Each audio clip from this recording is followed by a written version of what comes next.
가끔 믿을 수 없는 현실의 이야기를 보다가 이런 말을 할 때가 있습니다. 이야, 영화도 저렇게 찍으면 욕먹겠다. 이스라엘과 중동에서 연일 그런 일이 벌어지고 있는데요. 문희정 정치평론가 함께 얘기 들어보겠습니다. 안녕하세요. 네, 안녕하십니까.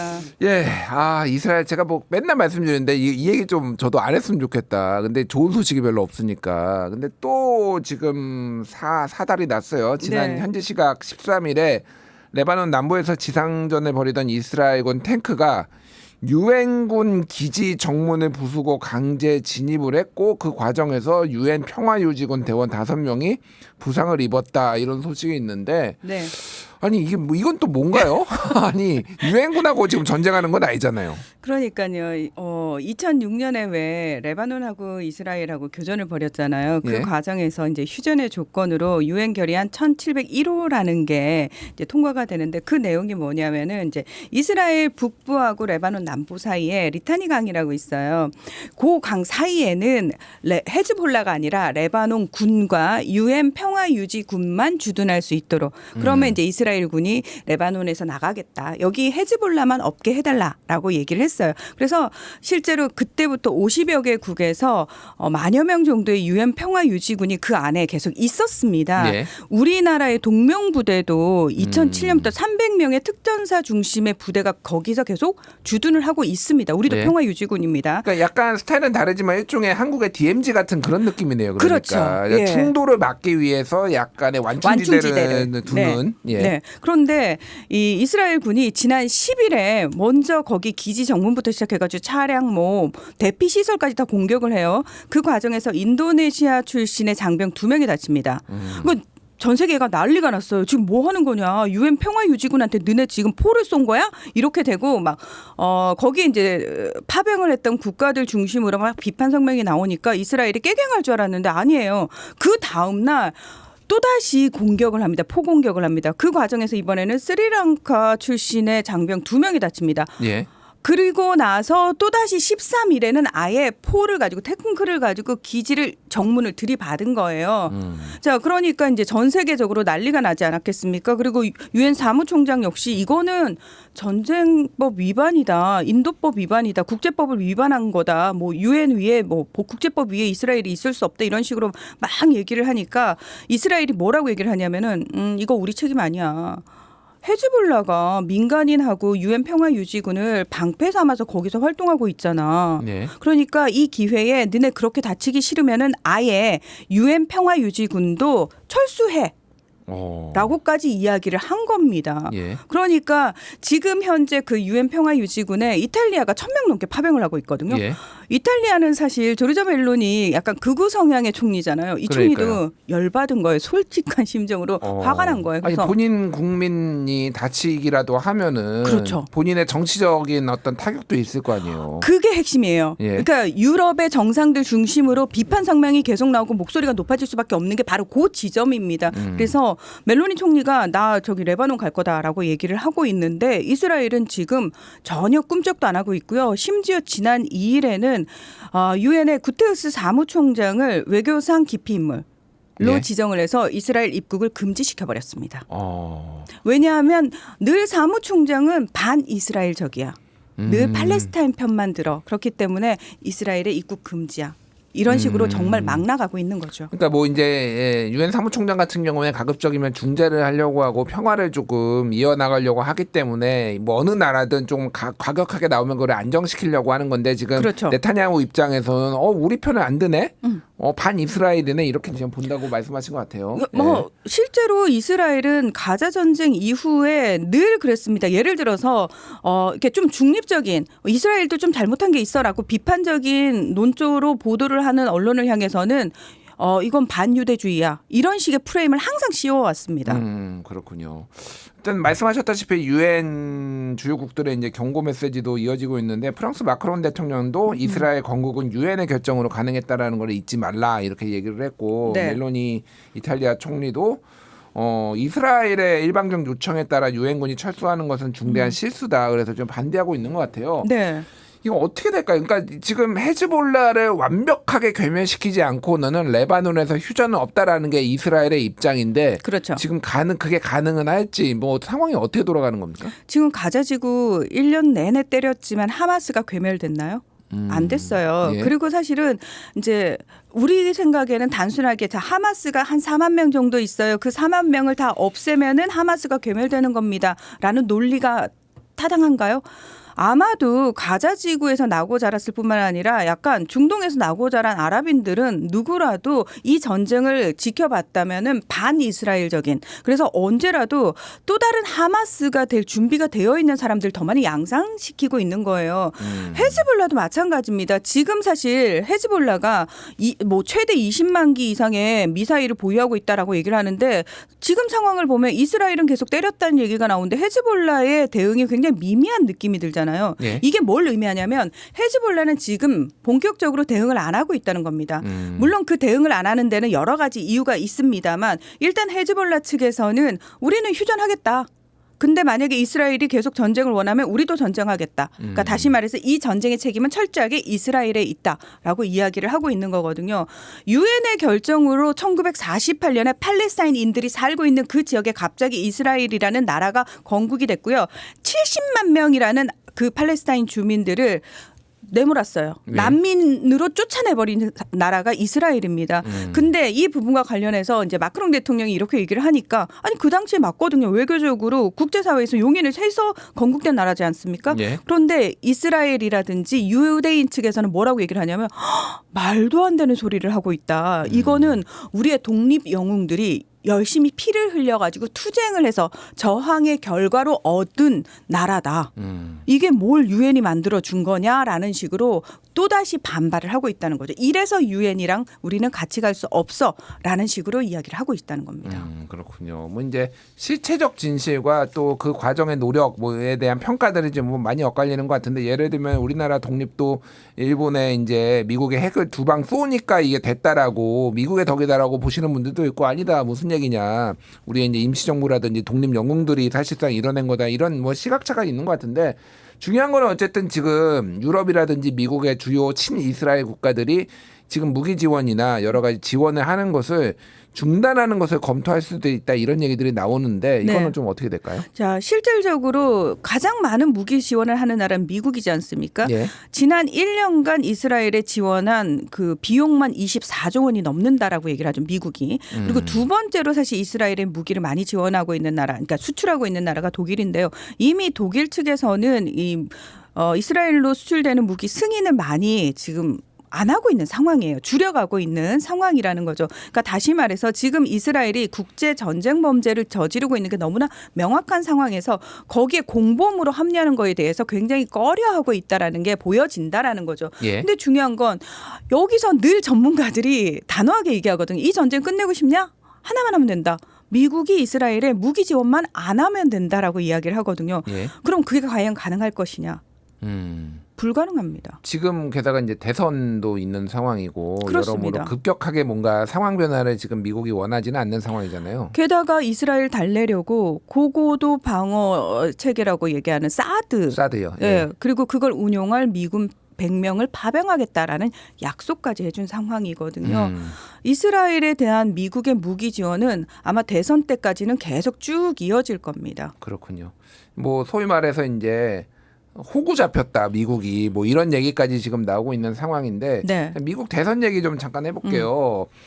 자 미국 뭐 이게 하도 엎치락뒤치락 해가지고 저희도 이제 상황을 전해드릴 때마다 상황이 바뀌어 있는데 지금은 트럼프가 경합주에서 우세하다라는 여론조사가 지금 이어지고 있는 것 같아요. 네, 그렇습니다. 그러니까 전국 여론조사를 하면 여전히 해리스가 오차 범위 내에서 앞서고는 있어요. 예. 그런데 저희가 계속 반복적으로 말씀드립니다만 미국 대선에서 중요한 건 경합주. 그러니까 대선 때마다 민주당이냐 공화당이냐 바뀌는 주 7개 정도의 경합주 내에서 과연 추이가 어떤지를 봐야 된다라고 말씀을 드렸는데 처음 해리스가 후보직을 승계하고 컨벤션 효과가 막 일어날 때는 해리스가 앞서는 곳들이 꽤 많이 있었거든요. 예. 그런데 지금은 거의 대부분 오차 범위 내에서 트럼프가 앞서는 것으로 나오고 있거든요. 이 상황이라면 뭐냐면은 거의 해리스가 예를 들어서 6, 7% 앞선다. 이러면은 사실 이거는 약간 승리할 수 있겠는데라고 판단할 수 있지만 오차 범위 내에서 트럼프가 앞서는 데까지 나와 버렸다. 이러면 해리스가 진다라는 얘기가 거의 대부분 나오고 있다는 거죠. 그래서 전문가들은 지금 상황으로 보면은 전체 유권자 표는 해리스가 많이 얻을 수 있다. 그러나 어차피 선거인단의 문제인데 선거인단 표는 트럼프가 더 많이 얻을 수밖에 없는 상황이다. 이렇게 이야기를 하고 있습니다. 그러니까 뭐 최근에 거의 모든 대선이 지금 조지 부시 대통령이 예전에 이겼을 때 그때 빼놓고는 거의 이 민주당 후보가 전체 유권자는 더 많이 가져가는 그렇죠. 그런 경향성을 보였지만 어쨌든 말씀하신 대로 지금 이제 선거제도가 독특하기 때문에 선거인단에서는 엎치락뒤치락 하고 있는데 지난 14일 공개된 하버드 미국 정치연구소와 해리스 폴의 여론조사 결과 경합주 스윙 스테이트 유권자 48%가 트럼프, 46%가 해리스를 지지한다라고 하면은 결국은 이거는 7개 정도의 경합주에서 승리를 한다라면은 꽤 큰 차이로 이길 수도 있겠다 이런 얘기도 나오는 것 같아요. 선거인단에서는 뭐 그렇게 되는 거죠, 실질적으로. 네. 지금 최근에 우리나라에서도 그렇고 저도 이제 외신들 보고 뭐 뉴욕타임스나 뭐 여러 외신들을 보면은 기사량이 트럼프가 더 많은 것 같아요. 네, 해리스 얘기는 별로 안 나옵니다. 보면은 뭐 트럼프가 뭐 유세 과정에서 40분 동안 춤만 췄다. 유세는 안 하고 뭐 그래서 CNN도 당황했다. 뭐 이런 보도도 나오고 뭔가 뉴스를 만들어내는 능력은 굉장히 다양한 것 같은데. 그렇죠. 한국을 머니머신이라고 지칭을 했어요. 그러니까 연간 주한미군 주둔 비용으로 100억 달러를 또 지불하게 할 수 있다. 뭐 이런 얘기도 해서 우리도 좀 이거 관심을 가지고 있는데 어떻게 봐야 되나요, 이건? 이 얘기가 나온 시점이 어떤 그 전체 문맥을 좀 볼 필요가 있는데요. 지금 북한과의 관계에 있어서 트럼프가 계속해서 참 희한한 게 뭐냐면은 푸틴, 시진핑, 그 김정은 이렇게 세계의 독재자들 이야기를 굉장히 많이 하거든요. 유세 과정이라든지 전당대회 과정에서도 그 얘기를 계속해요. 그건 무슨 의미냐면은 자, 미국이란 나라는 그런 나라들, 독재자들을 상대해야 되는 나라인데 과연 해리스가 그걸 할 수 있겠느냐. 사실은 그게 핵심이거든요. 지금 북한이 이런 행동을 하고 있는데 그거 해리스가 해결할 수 있어요? 못해요. 자, 북한으로부터 우리가 한국을 보호한다는 명목으로 지금 주둔을 하고 있는 건데 내가 대통령이었으면 100억 달러 받았을 거예요. 근데 못하고 있지 않느냐. 바이든은 능력이 없어서. 그렇기 때문에 북한 문제를 해결할 수 있는 건 나밖에 없다. 이유 얘기를 하기 위한 거죠. 알겠습니다.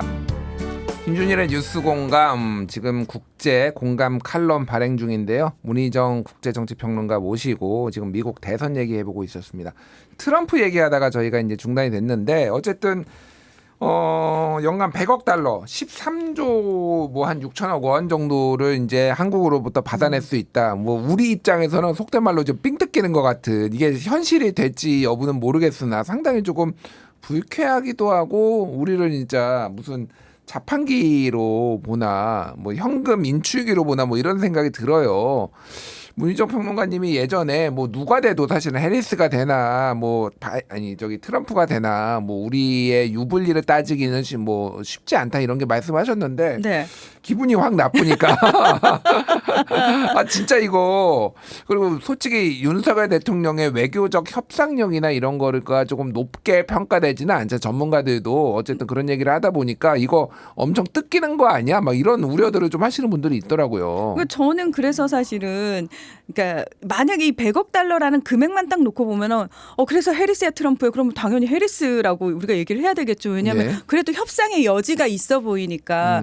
근데 대신에 그 이외의 비용들을 우리가 또 고려를 해볼 필요가 있다는 거죠. 자, 트럼프가 100억 달러라고 크게 부르는 이유가 딴 게 아니에요. 트럼프는 사실 전 세계에 나가 있는 주둔 미군들을 사실 미국으로 불러들이고 싶은 사람이에요. 그러니까 쓸데없이 다른 나라 싸움에 끼어가지고 미국의 이익을 훼손하고 싶어하지 않는 사람이란 말이에요. 그러니까 우리가 왜 돈을 내가면서 전 세계 다른 나라들 이렇게 잘 사는 한국 같은 나라를 지켜줘? 야, 빼! 이런 거잖아요. 그렇죠. 그러니까 트럼프 입장에서는 아이 그거 싫어요? 그러면은 미군 주둔 안 하게 하면 되죠라고 얘기를 하는 건데 이게 뭘 내포하고 있는 거냐면은 그러니까 트럼프가 생각하고 있는 미국 우선주의. 그러니까 미국의 이익이 우선돼서 아프가니스탄에서도 사실 미군 빼려고 했었던 걸 먼저 사실은 계획했었던 게 트럼프잖아요. 그러니까 그런 식으로 전체 전략 속에서 이제 이런 내용이 들어가 있는 건데 대신에 트럼프는 그래서 트럼프가 있던 시절에 잘 기억을 떠올려 보시면 한미 연합훈련 같은 게 거의 없었어요. 왜냐하면은 그 훈련 과정에서 또다시 비용이 발생을 하잖아요. 예. 그러니까 트럼프는 그런 식의 비용이 다른 나라와 동맹이라는 이유만으로 뭔가 돈을 같이 내 가지고 뭔가를 하는 것 자체가 낭비라고 생각을 하는 거예요. 굳이 그걸 할 필요가 뭐 있냐. 그리고 무엇보다 예. 나는 김정은 위원장과 잘 지낼 자신이 있어라고 얘기를 하잖아요. 이건 뭐냐면 트럼프는 북한에 대해서 굉장히 호의적으로 봅니다. 그래서 무언가 사업적으로도 굉장히 경제적 이득도 취할 수 있는 곳이라고 생각을 하고 있기 때문에 쓸데없이 북한을 자극하는 한미연합훈련 대신에 북한과 대화를 잘해서 거기서 또다시 뽑아낼 수 있는 미국의 경제적 이익이 무엇인가를 먼저 계산을 한다라는 거죠. 지금 말씀하신 대로 지금 오늘 트럼프가 북한의 이 도로 폭파는 오직 나만이 해결할 수 있다라고 또 이 소셜 미디어 트루스 소셜 계정에 글을 올리고 뭐 시카고 경제클럽 대담에서도 비슷한 예. 취지의 얘기를 하고 내가 할 수 있다 뭐 이렇게 이게 어디까지 이제 믿을지는 우리의 판단이긴 한데 네. 워낙 이제 뭐 소위 말해서 허풍도 세고 거짓말도 호언장담하는, 잘하고요. 네, 거짓말도 잘하고 근데 또 예전에 진행됐던 거 보면은 혹시 하고 뭐 기대도 좀 하게 하고 맞아요. 이게 약간 트럼프의 어떤 흡입력 같은 거는 좀 있는 것 같아요. 그러니까. 그래서 사실은 이게 미국 내 남성 유권자들이 트럼프한테 열광하는 이유가 그 부분이라는 거예요. 그러니까 기존의 정치인들의 전형적인 정치적 해결 방식에 신물이 나 있는 대다수 뭐 백인 남성 유권자들 입장에서는 트럼프는 그런 걸 이야기하지 않는다는 거예요. 가치나 이런 걸 이야기하지 않고 굉장히 구체적으로 얘기를 한다는 거예요. 예. 내가 뭘 해가지고 뭘 할게. 라는 식으로 얘기를 하면 사람들한테 훨씬 그게 쉽게 다가온다는 거예요. 예를 들면 여러분 우리의 민주주의적 가치를 배반한 사람을 뽑으실 겁니까? 라는 말보다는 내가 당선되면은 여러분의 일자리 이만큼 늘어날 수 있어. 다른 나라에 있는 미국 기업들의 일자리 다시 미국으로 불러들일 수 있어. 어디 이러면서 구체적으로 얘기하는 사람이 얘기에 사람들이 훨씬 더 많이 혹하게 된다라는 거죠. 그렇군요.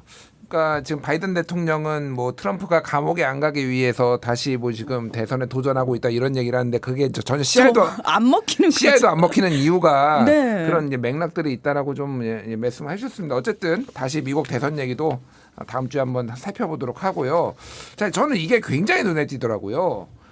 러시아의 북한 병력 3,000명이 포함된 특수부대가 편성 중이다. 네. 뭐 이런 얘기가 있는데 사실은 북러가 가까워지면서 북한이 무기는 러시아 이제 포탄 같은 거를 제공한다라는 거는 이미 뭐 우리가 알고 있었고 거기는 근데 직접 군대를 보내는 거는 이거는 약간 선 넘는 거다. 되게 조심스러울 수도 있다. 뭐 이런 얘기들이 있는데 지금 이 정도면은 네. 뭐 북한이 지금 우크라이나 가서 참전한다 뭐 이렇게 봐야 되는 건가요? 그러면? 실제로 그걸 가능하게 하기 위해서 지난 6월에 이제 거의 군사 동맹에 준하는 조약을 맺었고 이번에 그 러시아 하원에 이제 관련 조약 비준을 위해서 법안을 제출을 했다라고 이야기가 나오거든요. 이건 뭐냐면은 푸틴도 국제적으로 국제법상 이런 부분들이 문제가 될 수 있을 것을 예상을 하고 그 부분에 대한 탈을 없애기 위해서 빌드업 작업을 하고 있는 거죠. 저는 이게 충분히 가능성이 있다고 생각하는 부분이 뭐냐면은 이미 러시아 내부적으로는 대놓고 동원령을 내리기가 쉽지 않은 상황이거든요. 네. 자, 그런 상황에서 그리고 사람들도 많이 없어요. 그런 상황에서 지금 푸틴이 할 수 있는 방법은 일단 자원, 야 우리 돈 많이 줄 테니까 입대해, 자원 입대해라는 방식이거나 또는 이렇게 북한처럼 북한은 줄 수 있는 게 재래식 무기와 군인, 사람밖에 없는 상황이잖아요. 예. 대신에 북한 입장에서도 이걸 통해 가지고 어떤 경제적이나 군사적 이득을 얻을 수 있다면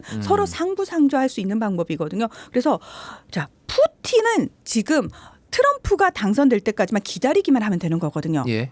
어차피 그 사이에 휴전협정 안 될 거거든요. 지금 미국이 예전처럼 서방 국가들이 예전처럼 우크라이나에 마구마구 무기 지원을 해줄 수 있는 상황도 아니거든요. 그러면 지금 한 달도 채 남지 않았거든요. 요것만 버티면은 그 다음부터 트럼프가 예를 들어서 당선됐다라는 그 소식만 딱 들어도 러시아 쪽은 거의 승기를 잡는 것과 마찬가지거든요. 그러니까 트럼프는 지금 우크라이나 지원 안 하겠다고 지금 그렇습니다. 하잖아요. 그렇습니다. 그럼 푸틴은 나랑은 얘기해. 난 푸틴이랑 친해. 라고 얘기를 하는 사람이잖아요. 젤렌스키 대통령을 옆에 세워놓고 그 얘기를 하는 사람이거든요. 예. 그렇기 때문에 푸틴 입장에서도 지금 시간만 끌면 되는 거예요.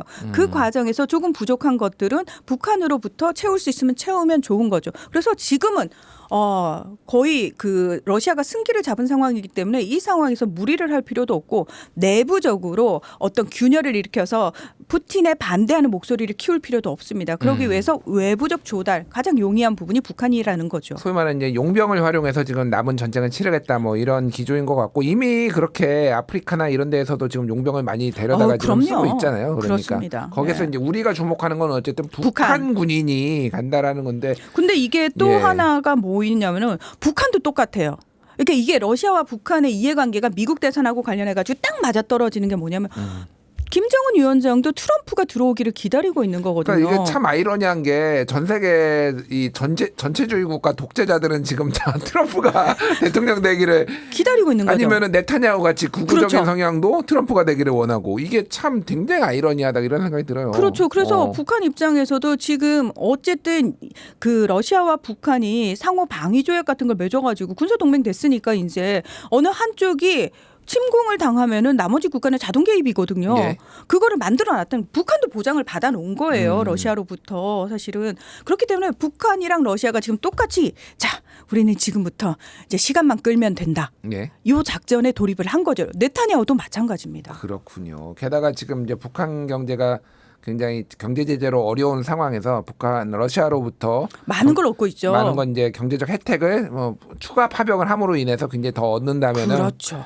그래서 굉장히 이득이 될 수도 있다. 그래서 이런 잘못하면 진짜 우크라이나에서 사망하거나 뭐 이런 북한 군인을 볼 수도 있겠다 이런 생각이 들고 그거에 또 뭐 우리 포탄이 쓰이는 거 아니야? 남한 포탄이 쓰이는 거 아니야? 뭐 이런 그 얘기는 전쟁 초기부터 굉장히 사실은 어떤 전문가들이 벌써 우려를 했던 부분이죠. 예. 혹시 나중에 이런 상황 되면 진짜 최악인데 라고 얘기를 했었는데 지금 그 상황이 펼쳐지게 된 거죠. 알겠습니다. 자 마지막으로 일본 중의원 선거 후보 등록이 시작이 됐는데 이번 선거가 어떤 의미가 있는지 이시바 내각에 대한 신임을 묻는 장이 될 것 그렇죠. 같은데 취임하자마자 사실 이렇게 선거가 있어서 그렇죠. 보통 왜 허니문 기간이라고 얘기를 하잖아요. 새 내각이 이제 새로 딱 출발을 하면은 그래도 기대감이 있으니까 약간 우호적으로 여론이 형성이 되잖아요. 그 전까지만 해도 사실은 이시바 총리가 들어서게 된 이유가 자민당이 비자금 스캔들이라든지 통일교 유착 관계라든지 이런 문제로 굉장히 여론이 악화되니까 그걸 뭔가 좀 만회하고 바꾸기 위해서 이시바로 총리가 바뀐 거 아니겠습니까? 예. 그러면 그 상황에서 다시 야당 쪽에서 그 문제를 끌고 나와가지고 야 이시바가 들어와봤자 니들 그놈 그나물이지 뭐 이런 식의 어떤 얘기가 나오기 전에 저희 새로운 옷을 입었어요. 저희 새로운 사람들이에요라는 거를 여론에 각인을 시키면서 좀 국정 동력을 얻기 위해서 이제 중의원 해산을 선언을 하고 좀 급하게 그리고 선거를 치르게 되는 거죠. 그렇군요. 뭐 선거 전망은 좀 어떤가요 그러면? 당연히 자민당이 또 이기겠죠. 이제 뭐 자민당이 이기는 거는 저희가 의심을 하는 게 아닌데 그러니까 많이 안정적으로 굉장히 많이 이기느냐 아니면은 과반을 넘길 것이냐 아니냐. 예, 고전을 할 것이냐 뭐 이런. 저는 쉽지 않을 거라고 봐요. 과반 넘기기는 쉽지 않다. 네, 왜냐하면은 지금 그 이시바의 내각 지지율이 다른 내각 출범 때보다 훨씬 낮잖아요. 예. 그리고 전체적인 여론 조사를 해봐도 낮고. 근데 더 웃긴 거는 뭐냐면은 아니 개혁을 한다면서요라고 물어봤는데 중요한 건 뚜껑을 딱 열어보니까 그 사람이 그 사람인 거예요. 특별히 뭐가 달라지지 않은 거죠. 그리고 그 비자금 문제에 연루됐던 의원들 출마 못하겠다고 얘기를 했는데 중요한 건 못하게 하겠다고 얘기를 했는데 실질적으로 그들이 출마를 안 하는 대신에 그들의 아들이나 자녀 또는 뭐 지인 뭐 이런 식으로 세습을 해버린다거나 그리고 원래는 그렇게 지역구로 나가면서 동시에 비례대표로도 중복으로 나올 수 있는 제도가 있거든요. 예, 예. 일본에는. 원래 그렇게 많이들 나왔는데 이제 그거 중복만 안 할 뿐인 거죠. 지역에서는 나가는 거죠. 근데 비례대표로는 중복을 안 하는 거죠. 예, 예. 그러니까 그렇기 때문에 사람들이 벌써 뭐야 이게 총리가 바뀌었는데도 사실은 크게 달라지지 않겠구나라는 인식이 광범위하게 번지기 시작했다는 거죠. 그렇군요. 그럼에도 불구하고 항상 또 자민당을 찍는 또 일본 이런 걸 보면은 참 정치가 쉽지 않다 이 생각이 드네요. 네. 알겠습니다. 오늘 여기까지 하겠습니다. 지금까지 문희정 국제정치평론가였습니다. 감사합니다. 네, 고맙습니다.